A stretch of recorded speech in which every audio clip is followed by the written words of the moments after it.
What is up, YouTube? In today's video, we're going to be comparing Azure DevOps and GitHub. Let's first talk about GitHub since I've already discussed Azure DevOps in a previous video. GitHub is a distributed version control system and a web-based platform that revolutionizes the way software development teams collaborate and manage their code. At its core, GitHub serves as a centralized repository where developers can store, share, and track changes to their projects. It leverages the power of Git, a widely adopted version control system, to provide a seamless and efficient workflow for developers.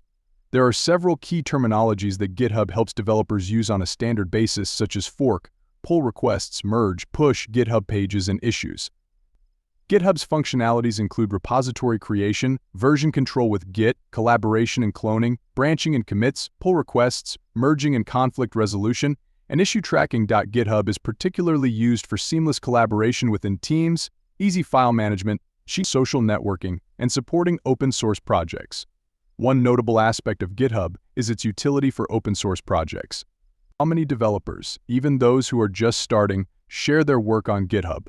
For instance, a close friend of mine, who is a web developer, created a script for me that transforms any typed word into an emoji automatically, showcasing GitHub's utility in sharing and developing innovative solutions. GitHub also offers private repositories for those who require a higher level of privacy. Now let's move on to Azure DevOps.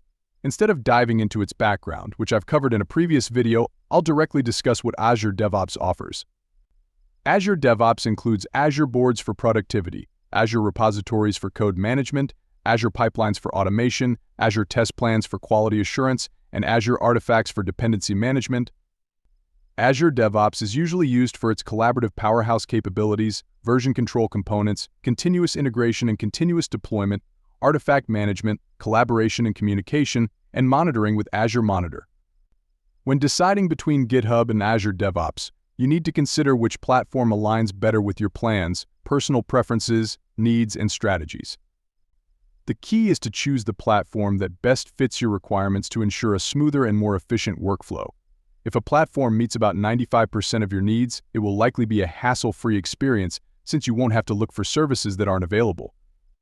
That's all for today's video. I hope this comparison helps you decide between GitHub and Azure DevOps.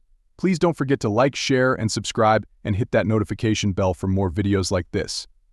I'll see you in the next video.